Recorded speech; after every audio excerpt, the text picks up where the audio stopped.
Playa de Coco in Costa Rica in the Guanacaste region, and I'm in the sales center. And when I was here, I ran into one of the local brokers in town, Mike Schaefer. So I wanted to get his perspective. Mike, what's it been like working from a broker standpoint with Coco Bay Estates and their sales team?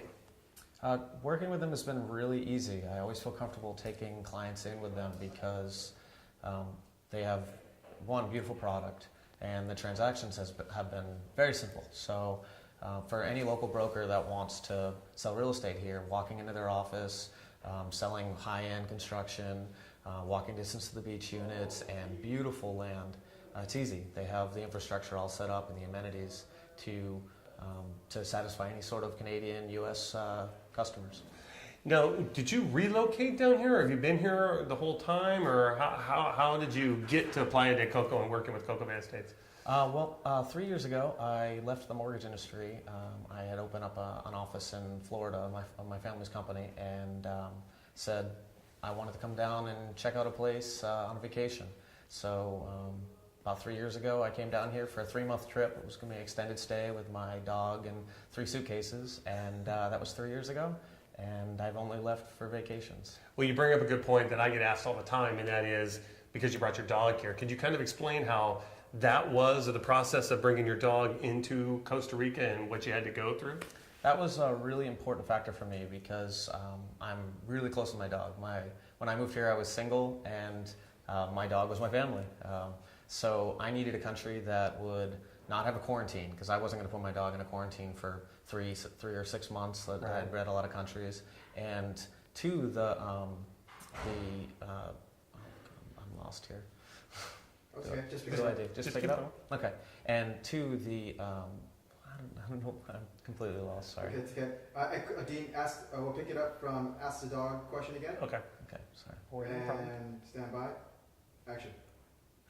Mike, you bring up something that I get asked all the time when you talked about that you came down with your dog. What is that process, or what is that process like? Because I know a lot of people always want to know, bringing my pet to a foreign country, there's probably a lot of challenges with that. So how was that with you? Costa Rica is really easy, and that was really important to me because my dog is like my family. I moved here single, so having my dog and being able to go to the beach with them, not having to do a quarantine, which a lot of countries have, was super important. So moving here, all I needed to do was a handful of vaccinations with my vet in the States. They knew all the vaccines that I needed. Getting them into the country was simple. They were strict at the U.S. border to get them onto the plane and right into the country. So, well, what is one of the things? First of all, what kind of dog do you have? I have a golden retriever. What's Charlie? Charlie. He just turned 6. What is the? I mean, you have the veterinarians in the United States that obviously were taking care of Charlie when he was first born and stuff like that. But what's it been like working with the veterinarians in Costa Rica? How have they handled working with Charlie? They've been phenomenal. There's a lot of animals in the area, and I have a vet that actually comes right to my house. So instead of having to load up my dog and another dog that I take care of here, and now a cat that we just recently got, I haven't had to do any of that. The vet shows up at the place, and I pay a quarter of what I used to pay in the States for vaccinations, dewormers, things of that sort. So it's a lot cheaper and a lot easier. Okay, so let me get this straight. I know that doctors make house calls in this country still, and now veterinarians make house calls in this country still, and it's about, 25 to 30, 40% less expensive than what you normally do in the States. Well, yeah, that's for a veterinarian. The healthcare is significantly cheaper here. I can't imagine wanting to go to a doctor now anymore after spending all my time here, having a doctor come right to the house. My wife cut her foot, needed 4 stitches in her foot because she stepped on some glass. In the States, I would have had to wrap it up, go to a doctor, get an appointment, pay a copay and all that. Here, our doctor came to the house, stitched her up, gave her the medicine that she needed, and I think it was $35 without insurance. So. Well, you brought up something else that I kind of caught. You said you came down here single, and now you're telling me you're married. So I'm trying to go between A and B here. So you must have maybe met your wife here? Yeah, I actually met her the 3rd day I was here, and it was one of the reasons that I stayed.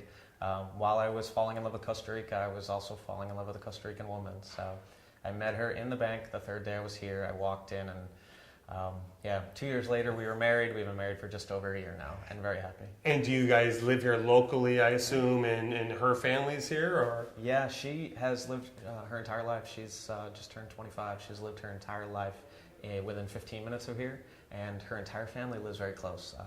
One thing in Costa Rica is families stay so close. Her, grandmother, parents, uncles, they all live on the same street in a town called Comunidad, about 15 minutes from here. Oh, that's very nice. Yeah. And then the last thing I want to know is probably what are some of the different activities then that you and your wife do, or I guess you, your wife Charlie, and the couple other pets that you've managed to adopt. Do you guys get involved with certain community activities or physical activities? Yeah, well, she and I spend a lot of time at the beach, obviously with the animals. My dog just loves to go and swim and play on the beach, and the beaches are all fine for pets, which is really nice. On top of that, I play a lot of tennis. We're trying to get her into it. I actually do tennis right here at the club, so it's one of the reasons that I come by for the sign-up sheet. And I take lessons with the club pro, Karen.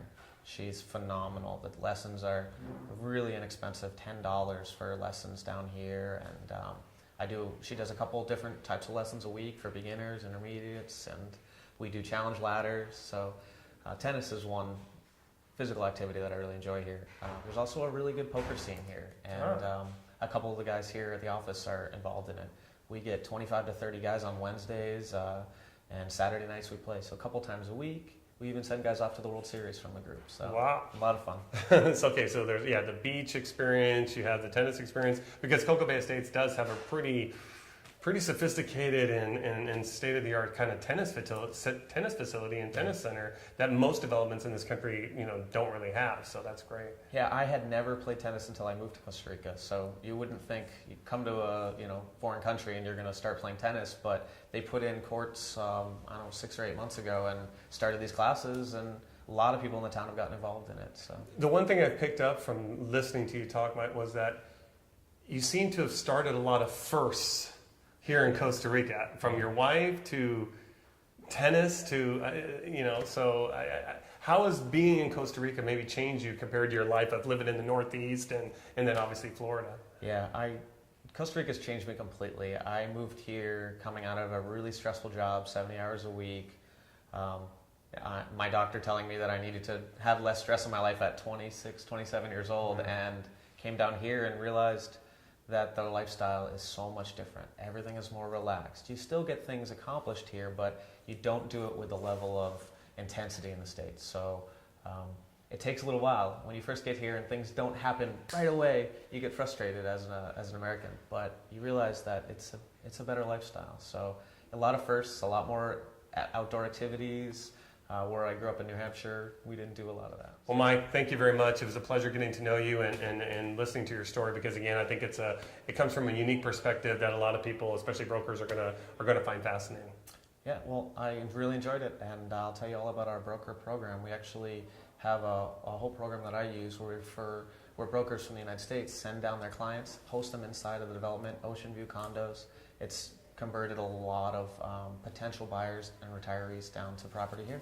Oh, that sounds nice. So do you have this referral program that you have? Do you have like a website or any place we can get a hold of you, and then so brokers can just go there and then they can determine how they're going to work with you and how that referral program will work? Yeah, why don't we go to my office and I'll show you the different emails and the campaigns that we do. Okay.